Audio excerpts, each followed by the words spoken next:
This is your news source evening bulletin for today, Tuesday, the 6th day of June in the year 2023. I'm Gordon Mosley reporting, and here's what we're tracking tonight. Guyana secured a non-permanent seat on the United Nations Security Council today. At a meeting of the Security Council this morning for the election of 5 new non-permanent members, Guyana picked up the total of 191 votes, landing the seat for Latin America and Caribbean states. With 192 members of the UN casting their votes, Guyana was the only nominee for Latin America and the Caribbean group and picked up 191 votes. There was one abstention.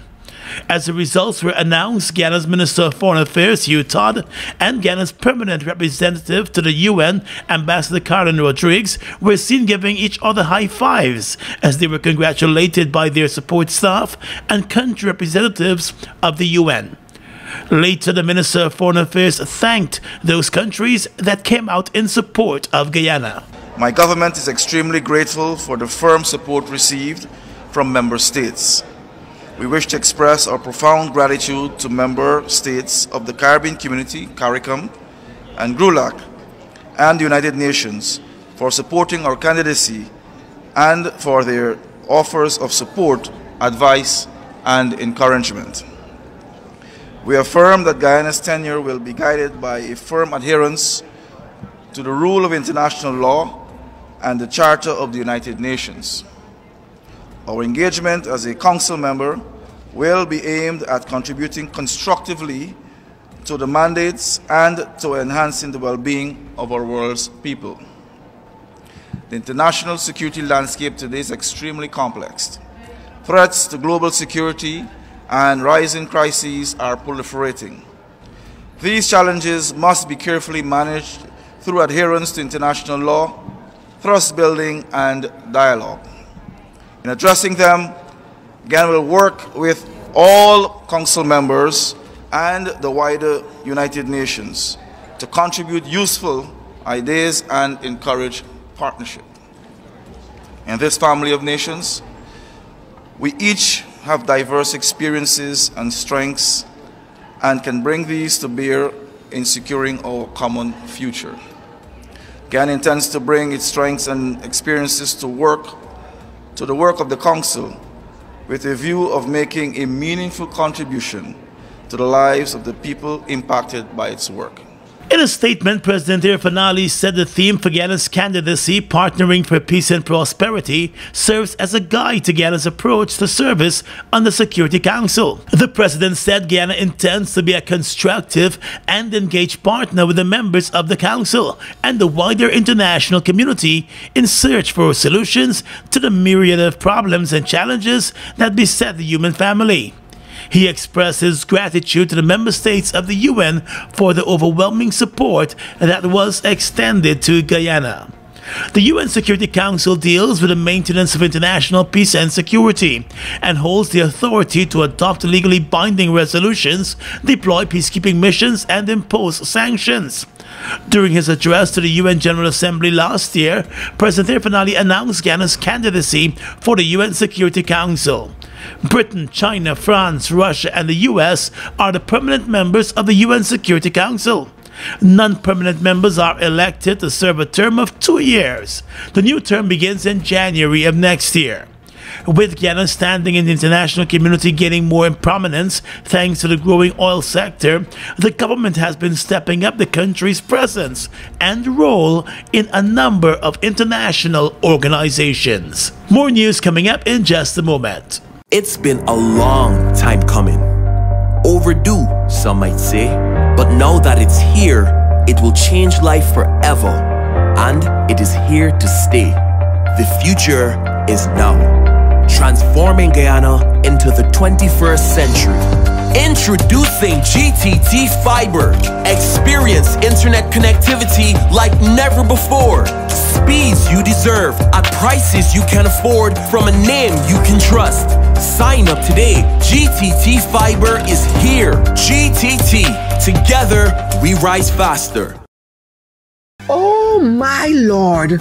I just love to shop in this store. My customers, them gonna love all these things. So many different things in one place.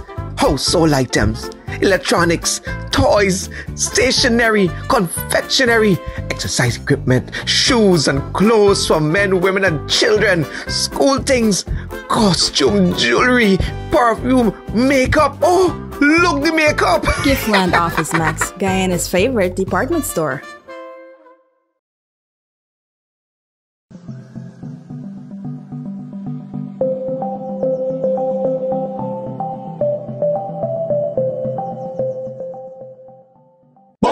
Bust the flavors. We're full of flavors.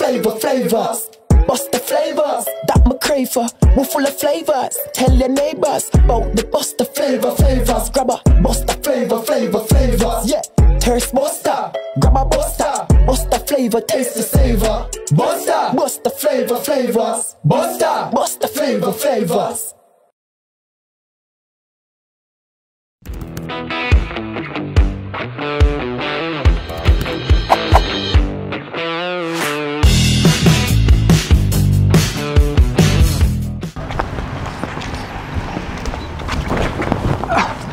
Sorry. Jack? Hey. Boys, where you going with all that speed? Yeah, today's the 15th. My NIS contributions are due, and I ain't even get the forms as yet. Hold on. You mean to tell me that you're not aware that all self-employed persons can now make their NIS contributions using the MMG app from the comforts of their homes and offices? Really? I just pay my bills using MMG, Yes, Jack. And the thing's simple. All you have to do is open the app, select Pay Bills, Government Services, NIS, and Pay. They will prompt you to enter your NIS number, the month you're paying for, and the amount. So I don't need to submit any form? No. The only time you submit in a form is when you're making a claim. Wait. I could make a claim too? Oh, no, man. Jack. You didn't know that? Yes. All self-employed persons are entitled to all benefits from NIS. Well, except for the industrial benefits. And here's the good part. All of their forms, you can download them from the NIS website. Well, girl, I'm really glad I bumped into you. Anyhow, make sure you pay your bills later. Later? I gotta sit down right here and pay my contributions first. Take care. For further information, please visit the website at www.nis.org.gy, the National Insurance Scheme Facebook page, or your nearest NIS office. Strong and solid in countries far and wide. New India Assurance, we're standing by your side. Golden service, half a century and more. New India Assurance, our policies are secure. From the heart of India, we serve these islands. The strength that you can trust, you're safe when you come to us. New India Assurance Company. Assurance when you need it most. For your home, motor or business insurance, visit New India Guyana office, 58 Brickdam next to Star Computers. Telephone 226-0415-7. Comfortable parking available. Let's tell you now that the Guyana Elections Commission has dismissed claims that some members of the joint services were willfully disenfranchised last Friday, ahead of the 12th of June local government elections. However, the Commission has indicated that for those eligible members who did not get to vote last Friday when the Discipline Services voted, they will be allowed to cast their ballots next Monday with the rest of the country. Opposition Commissioner on the Elections Commission, Vincent Alexander, has alleged that some 10% of Joint Services members were disenfranchised last week. But the Elections Commission has dismissed Alexander's claim as false. In a statement, GCOM's Public Relations Officer Yolanda Ward said it must be emphasized that the Elections Commission did not disenfranchise any member of the discipline forces. She said all of the ranks from the various forces were given an equal opportunity to cast their ballots in the local government elections last Friday, as provided for in the Local Authorities Elections Act. Commissioner Alexander was quoted in the Stabroek News as saying that 900 discipline services ranks were not able to vote because their names were not on the list provided. A number of ranks complained that although they have been serving members of the discipline forces for a number of years, their names could not be found on any of the lists of discipline services members. GECOM explained that it prepared a register of ranks who were eligible to vote following constant communication between senior officials of the respective forces and the ballot officers. The Elections Commission said when those lists of ranks were received, they were verified against the National Register of Registrants database to determine the eligibility of each officer to vote in the local government elections, due to the fact that only persons who were registered in a local authority area would be required to vote. According to GECOM, the register of ranks to vote on discipline services balloting day is prepared based on the list submitted to GECOM by the respective forces. The commission said once the eligible officers were determined, they were listed to vote at the locations where they were stationed. GECOM also clarified that it ensured that names of the ranks were placed on the list where they were stationed, and it was displayed at all the balloting stations countrywide prior to Disciplined Forces Balloting Day.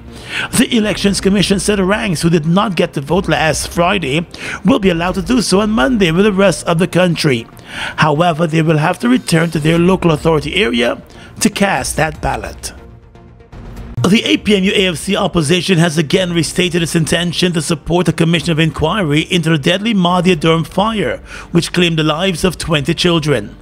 In a statement, the office of the opposition leader said the opposition is fully aware of the gravity of the situation and will support any detailed investigation that can get to the bottom of that deadly fire. The opposition said the commission of inquiry must be credible and acceptable to all stakeholders, adding that it stands ready to collaborate with the current government to ensure that the commission comprises distinguished national and international individuals of impeccable repute who will fearlessly delve into the heart-wrenching tragedy and unearth the truth.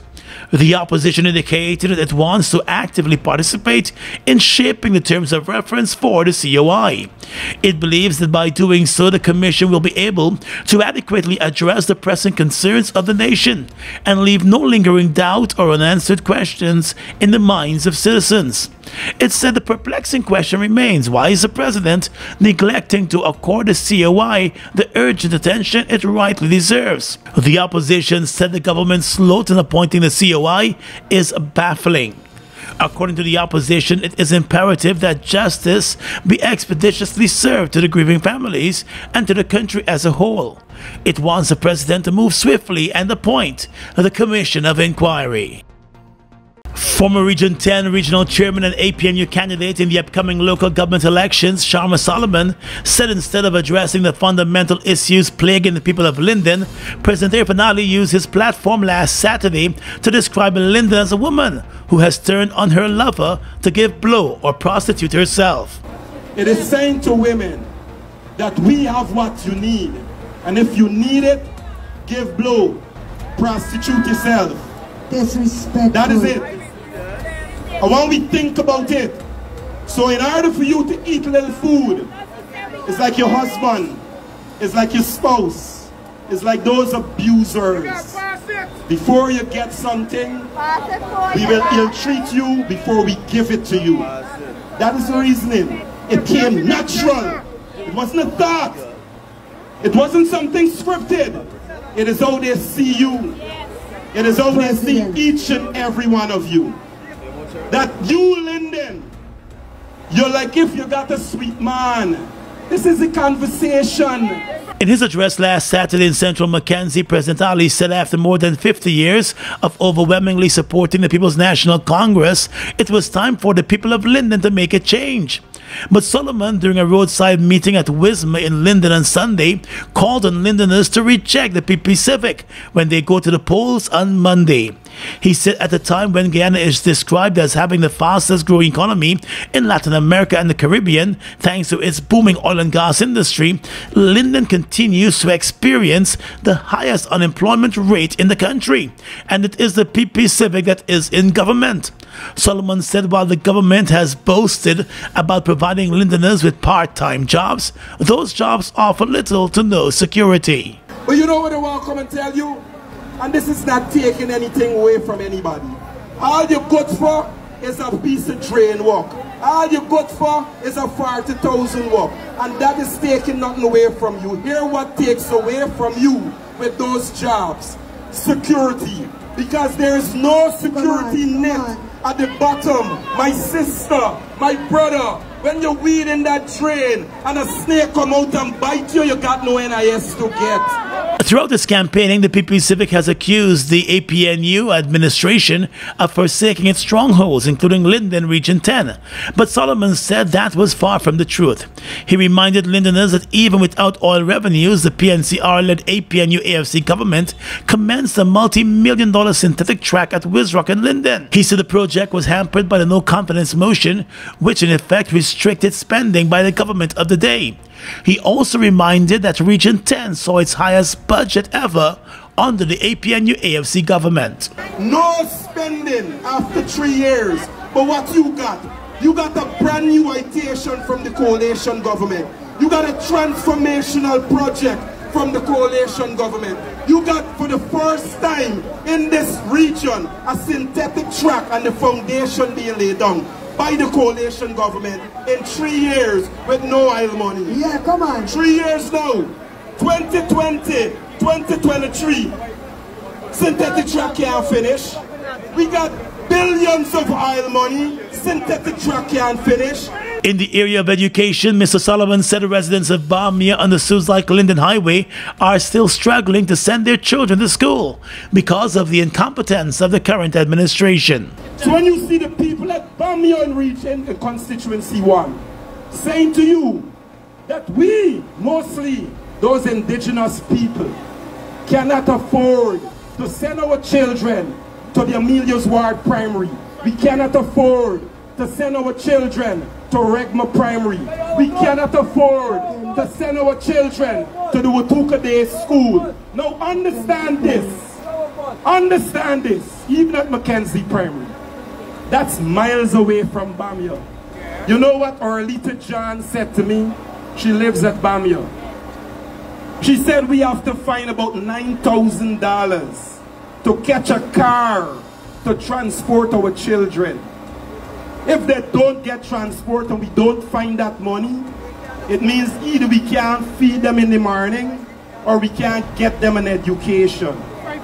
This is the reality in this very prosperous, very oil-rich, trillion-dollar economy. Not because we can't, but because of incompetent decision. We want to enrich and fill the pockets of friends and families.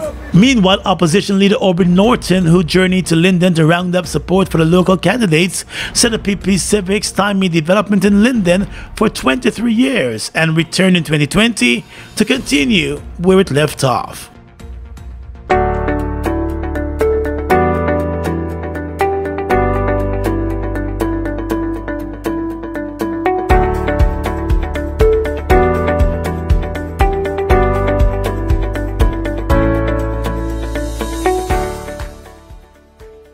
So going on, champ.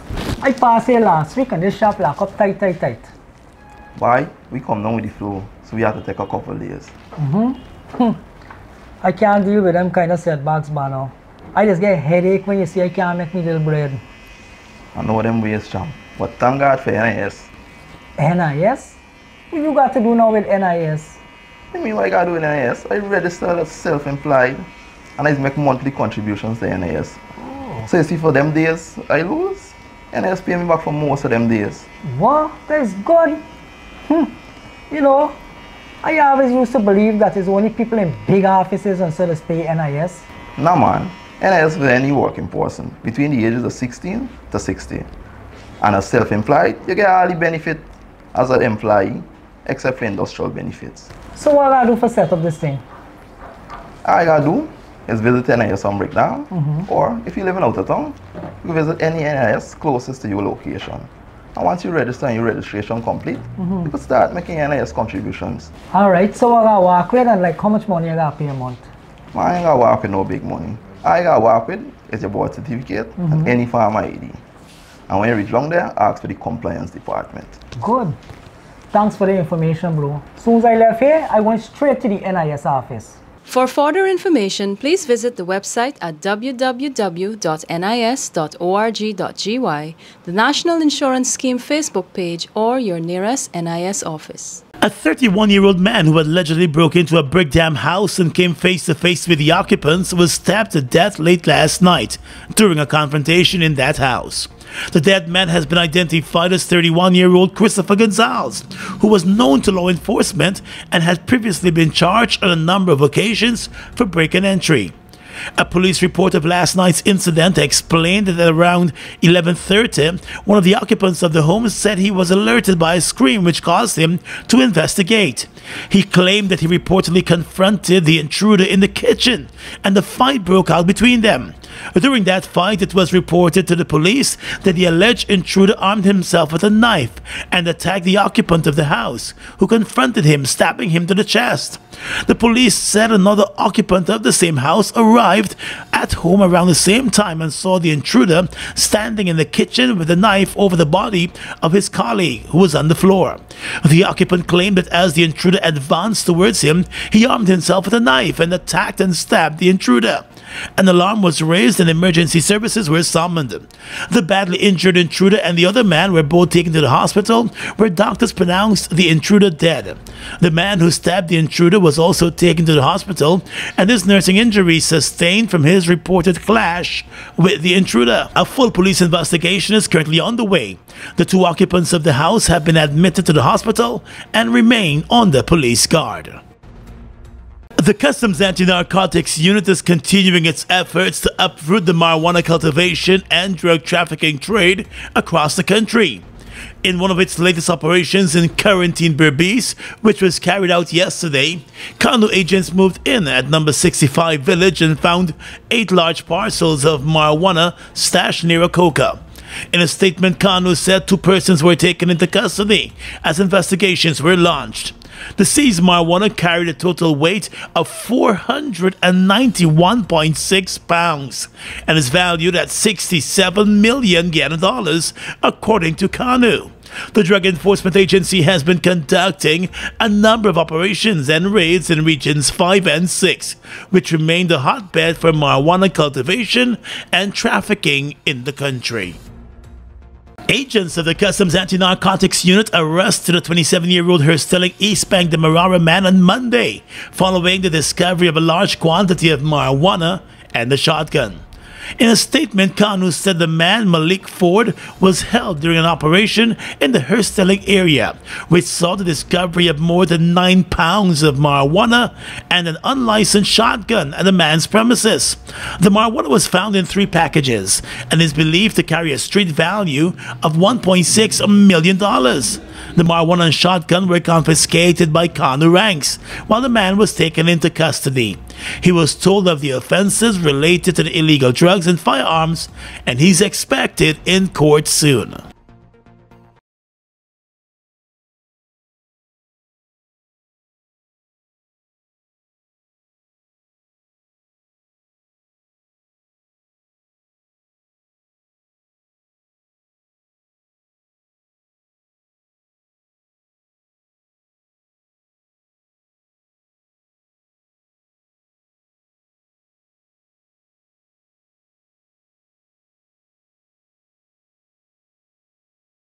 Foodmax Supermarket, located on the ground floor of the Giftland Mall, is your one-stop shop for all your grocery needs. We stock a variety of imported frozen meat and food products, fresh produce, and pet supplies, freshly made bread. Rotisserie chicken and patties are also available daily. Shop in comfort today at Foodmax and let our courteous staff assist you in satisfying your shopping needs. Foodmax, the fresh food specialist. It's one of your biggest goals, getting your own home, where memories are made, where happiness lives. You may feel that home ownership or renovation is beyond your reach, but we at Republic want you to know that there's always a way. Ask us about our suite of mortgages. Let's help make your housing wishes come true, or advise on how the equity in your existing home can finance other dreams and goals. Call or go online to learn more. Look who's in the mix now. The new Buster Soda Water. 0 calories, 0 sugar, 0 artificial flavors. 100% refreshing. Taste Buster Soda Water today. Buster Soda Water. Now available for only $120. Fuel it up and drive, Super 95. Fuel it up and drive, Super 95. Protect your fuel system, boy. High mileage and performance, boy. Guy Oil Super 95 gasoline gives you more reasons to drive and is available at 56 service stations nationwide.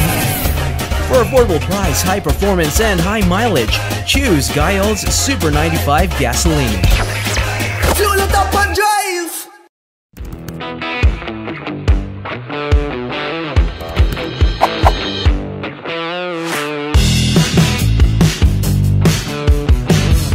Across the region tonight, I'm Svetlana Marshall. Canada has announced that it will allow visa-free travel to known travelers from 13 more countries, including a number of Caribbean countries. The visa-free travel has been extended to Antigua and Barbuda, St. Lucia, Trinidad and Tobago, St. Kitts and Nevis, Panama, Argentina, Costa Rica, Uruguay, Morocco, Seychelles, Thailand, and the Philippines. Canada's Minister of Immigration, Refugees and Citizenship, Sean Fraser, said the known travelers will be allowed entry into the country after obtaining an electronic travel authorization. A known traveler is someone who currently holds a Canadian visa obtained over the last 10 years or holds a valid United States visa. The electronic travel authorization will be valid for 5 years or until the holder's passport expires, whichever comes first. The Canadian government has described Tuesday's announcement as very good news that will facilitate more people visiting Canada. The minister said the expanded program will facilitate opportunities for people to be able to visit their families in Canada, saying that Canada is a draw to people around the world and his country wants to make it easier for people to visit. He said the visitors to Canada contribute to the local and national economy and enrich the social fabric. Fraser said the digital document will allow holders to transit through or visit Canada for up to 6 months and will allow Canada officials to conduct a very high-touch screening, adding that the authorization is almost automatic. Venezuelan President Nicolas Maduro, according to a Reuters report, arrived in Saudi Arabia today as the kingdom continues to expand its diplomatic outreach beyond traditional Western alliances. Maduro was received at the airport of the Saudi Red Sea of Jeddah by Deputy Governor of Mecca region Prince Saad bin Sultan and other officials, Saudi State News Agency SPA said. Venezuela's Maduro is the latest U.S. foe to visit Saudi Arabia as the kingdom rebuilds alliances without the blessing of the United States, its longtime ally. Riyadh has restored ties with Iran and Syria over the last months and strengthened its cooperation with China and Russia. SPA did not give a reason for Maduro's visit, but a fellow OPEC nation had sought coordination in the past with Saudi Arabia on falling oil prices and U.S. sanctions.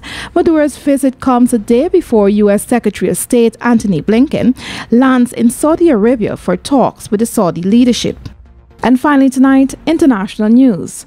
A torrent of water burst through a massive dam on the Dnipro River that separates Russian and Ukraine forces in southern Ukraine on Tuesday, flooding a swath of the war zone, forcing villagers to flee and prompting finger-pointing from both sides.